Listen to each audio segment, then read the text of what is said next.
Hello दोस्तों, स्वागत है एक बार फिर से आपका मेरे चैनल पे लीगल न्यूज़ 127 पे। दोस्तों, जब भी पत्नी 498 का केस करती है आप पे, लड़ाई झगड़ा करती है, 498 का केस कर दिया, डोमेस्टिक वायलेंस का केस कर दिया।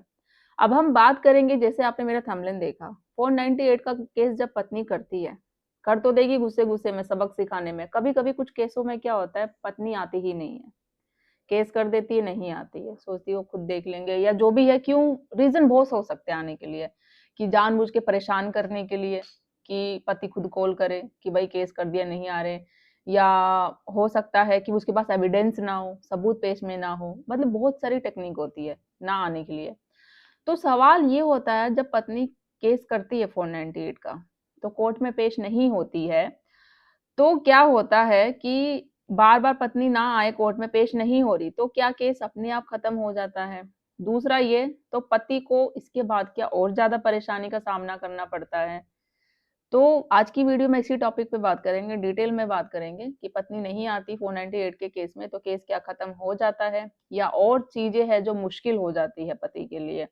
क्या चीज़ें होती है, डिटेल में डिस्क्राइब करेंगे। क्या नया कानून है 2026 में, क्या कहता है कानून? तो चैनल पे नए जुड़े हैं तो चैनल को लाइक करिए, शेयर करिए, सब्सक्राइब करना बिल्कुल नहीं भूलिए। साथ ही बेल आइकन दबाइए ताकि आपको टाइम टाइम से मेरी वीडियो की नोटिफिकेशन सबसे पहले मिलती रहे। अब होता क्या है, जैसे मैंने बताया, आज जानेंगे सुप्रीम कोर्ट का साफ, क्लियर और वर्ड्स कि क्या कहते हैं 2026 में सुप्रीम कोर्ट ने क्या कहा है कि पत्नी के बार-बार कोर्ट ना आने पे वाकई 498 का केस है जो खत्म होगा या फिर नहीं, और खत्म करने के लिए क्या ऑप्शन होता है, क्या तरीके होते हैं।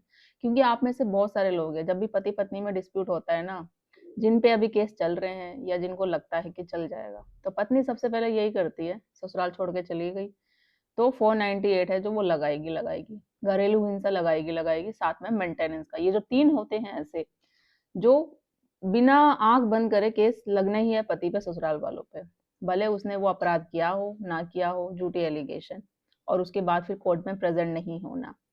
तो इस सिचुएशन में क्या होगा, तो बात करते हैं अपने मेन टॉपिक की ओर। देखो, कोर्ट में पेश होना क्यों जरूरी होता है, सबसे पहले आपको ये समझना पड़ेगा। 498 है जो एक क्रिमिनल केसेस बनता है, एक ये बहुत बड़ा संगीन अपराध होता है। बट आज की डेट में क्या होता है, महिलाएं छोटी छोटी बातों को लेके, घर की जो लड़ाई झगड़ा होता है, वो बात नहीं मान रही, सास बहू का लड़ाई, नंद बहू की लड़ाई, तो इस चीजों को लेके, या पति मेरी बात नहीं मान रहा कोई भी, तो 498 का केस लगा देते। बट ये जो चीजें होती हैं, ये 498 के दायरे में नहीं आती है। ये क्रिमिनल केसेस होता है, जो सीरियस आपको चोट लगी हो, इंजरी हुई हो, कोई डेथ होता है, डाउरी, ये सब जो चीजें से रिलेटेड ये 498 का केस लगा दिया जाता है। तो केस करने से पहले आपको 100 बार सोचना पड़ेगा कि जो मैं ये केस कर रही हूँ, क्या वाकई इसमें चीजें हैं, क्या मेरे पास सबूत है, मैं कोर्ट में आगे पेश कर पाऊंगे कि नहीं। नहीं कर पाओगे तो प्लीज आप मत करो, नहीं तो दोबारा आपको लेने के देने पड़ जाएंगे, आप पे ही फिर क्वेश्चन मार्क हो जाएगा। और जिन भी पतियों पे केस चलता है, जिन भी ससुराल वालों पर चलता है, तो आपको बर्डन लेने की जरूरत नहीं है, क्योंकि कोर्ट ऑफ बर्डन होगा जो उसी पे ही होगा जिसने केस किया है, मतलब आपकी पत्नी पे, आपके घर की बहू पे, क्योंकि उसको कोर्ट में पेश करना पड़ेगा जो वो एलिगेशन लगा रही है, जो जिसने ये केस किया है। आपको लेने की टेंशन जरूरत नहीं है, आपके पास जो प्रूफ है कि हाँ भाई हमने कुछ किया नहीं, वो कोर्ट आप पेश में प्रूव कर दो, साबित। जो मेन है बर्डन ऑफ प्रूफ पत्नी पे जाएगा, उस महिला पे जाएगा जिसने वो केस किया है। अब हम बात करते हैं शिकायतकर्ता पत्नी की मौजूदगी क्यों जरूरी है। बयान, क्रॉस एग्जामिनेशन, एविडेंस सब पत्नी से जुड़े होते हैं, ये कोर्ट में उसको ही प्रूव करना पड़ेगा, साबित करना पड़ेगा। सेकंड, पत्नी कोर्ट ना आए तो कोर्ट क्या करती है, कोर्ट पहले मौका देती है, बार बार नॉन अपीयरेंस पर warning, bailable non bailable process, case की क्रेडिबिलिटी पर सवाल उठाती है कि ये केस करने के बावजूद है जो पत्नी, वो महिला कोर्ट में प्रेजेंट क्यों नहीं हो रही है। ये सारी चीजें बताई, वार्निंग देगी, bailable non bailable process, case की क्रेडिबिलिटी होती है, उस पर सवाल फिर उठाएगी, उसके वकील से सवाल पूछा जाएगा। इसके बाद थर्ड होता है, सुप्रीम कोर्ट का रूल है जो अभी लेटेस्ट, वो क्या कहता है इस पे।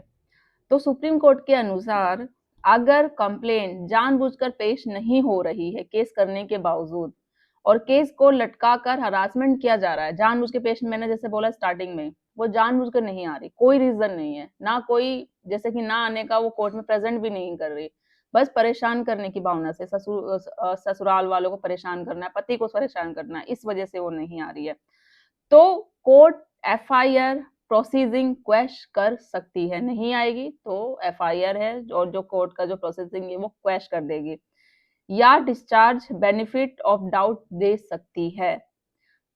नंबर 4 पॉइंट है कि पति क्या लीगल कदम उठा सकता है इस सिचुएशन पे। जब ऐसा कंडीशन होती है, केस करने के बाद पत्नी नहीं आती है, तो आपके पास क्या ऑप्शन है, आप क्या कर सकते हैं, जो लीगल राइट्स है आपके पास।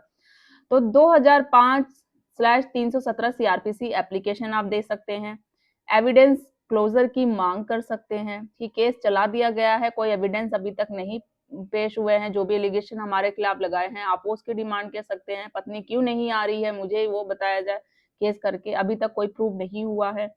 इसके अलावा हाई कोर्ट में क्वेश्चन पिटीशन 482 सीआरपीसी की डाल सकते हैं, जिससे जो आप पे केस चल रहा है 498 का वो आप क्वेश करवा सके। डिले प्लस मिसयूज को हाईलाइट करना, तो ये चीजें आप कर सकते हैं। नंबर 5 है जो सबसे इंपॉर्टेंट वार्निंग है, ध्यान से सुनिएगा। हर केस ऑटोमेटिक जो मैं बोलती हूँ वो कैंसिल नहीं होता है। आपने समझ लिया पत्नी नहीं आ रही है तो अपने आप बंद हो जाएगा, नहीं, वो आपको करवाना पड़ेगा। आपके पास प्लस पॉइंट हो जाएगा कि हाँ भाई नहीं आ रही है, कोर्ट भी उसको वार्निंग देगा, सारी चीजें देख रही है, करने के बाद वो नहीं हो रही है। क्योंकि देखो कोर्ट के पास सुबह से शाम तक ऐसी पति पत्नियों के जो विवाद के मामले आते रहते हैं, उनको पता है कौन सही बोल रहा है कौन झूठ बोल रहा है। तो किस लिए कोर्ट में प्रेजेंट नहीं हुआ जा रहा है, सबूत नहीं है, परेशान करने की भावना से, सबक सिखाने के लिए, इसलिए तो वो क्वेश कर देगी आपको। उसके बाद जो आपका प्रोसेस होता है वो स्टेप करना पड़ेगा 482 में, लाइक हाई कोर्ट में चले जाओ। उससे पहले जो मैंने बोला 2005/317 की एक एप्लीकेशन लेनी पड़ेगी। तो ये सारी चीजें होती है। रीजन जेन्युइन हो तो कोर्ट समय देती है, कोर्ट को भी समय आता है, कोर्ट इक्वल करती है, कोई एक महिलावादी नहीं है। जो सही बोलता है, जो सही है, जिसने कुछ नहीं किया है, कोर्ट उसका साथ हमेशा देती है। मेडिकल प्लस वैलिड रीजन एक अलग चीज होती है। तो ये चीजें है जो, अगर पत्नी कोर्ट नहीं आ रही है, सिंपल सी बात है, तो ये आपके लिए स्ट्रॉन्ग लीगल पॉइंट बन सकता है। जैसे मैंने बताया, इसमें आपको निराश होने की, कोई टेंशन लेने की, भाई नहीं आ रही है अब हमारे साथ क्या होगा, कुछ ज्यादा परेशानी हो जाएगी, ज्यादा केस हो जाएगी, तो ये चीजें नहीं होती। आपके लिए स्ट्रॉन्ग लीगल पॉइंट ये बन जाता है, प्लस पॉइंट आपके लिए बनता है, आपके केस है जो और स्ट्रॉन्ग और मजबूत बना देगा। लेकिन सही जो तरीका होता है और सही समय बहुत जरूरी है, तो इस चीज का आपको वेट करना पड़ेगा और सही तरीके से, लीगल तरीके से आपको करना पड़ेगा। तो आई होप कि बहुत सारे लोग इसी सिचुएशन में जो उनके दिमागों में सवाल उठता रहता है कि 498 का केस करने के बाद पत्नी कोर्ट में प्रेजेंट नहीं हो रही है, तो क्या केस है जो ऑटोमेटिक बंद हो जाएगा या हमें ज्यादा परेशानियों का सामना करना पड़ेगा। तो इन सवालों का जवाब मैंने दे दिया है। और भी कुछ जवाब रहते हैं 498 केस से रिलेटेड, अगर आप पूछना चाहते हैं तो कमेंट में करके पूछ सकते हैं। ज़्यादा से ज़्यादा लोगों तक शेयर करिए, चैनल को सब्सक्राइब करना बिल्कुल मत भूलिए। और हाँ, मेरे चैनल को ज्वाइन करिए। मैं हमेशा कहती हूँ, आप अगर मेरे सब्सक्राइबर हैं तो ज्वाइन भी बन के और ज़्यादा मजबूत फैमिली मेंबर बन जाइए, ताकि अब जब और भी मेरे से आप कुछ पर्टिकुलर वीडियो पे चाहोगे टॉपिक बनाना, जिस पे भी मैं उनके लिए आप एक सेपरेट हो जाएगा, जिसके लिए मैं उन मेंबर्स के लिए एक अलग से वीडियो बनाऊंगी आपके लिए। तो आशा करूंगी वीडियो पसंद आई होगी, तो चैनल को सब्सक्राइब करिए। जल्दी मिलूंगी मैं कैसे इंफॉर्मेटिव वीडियो के साथ, तब तक के लिए थैंक यू।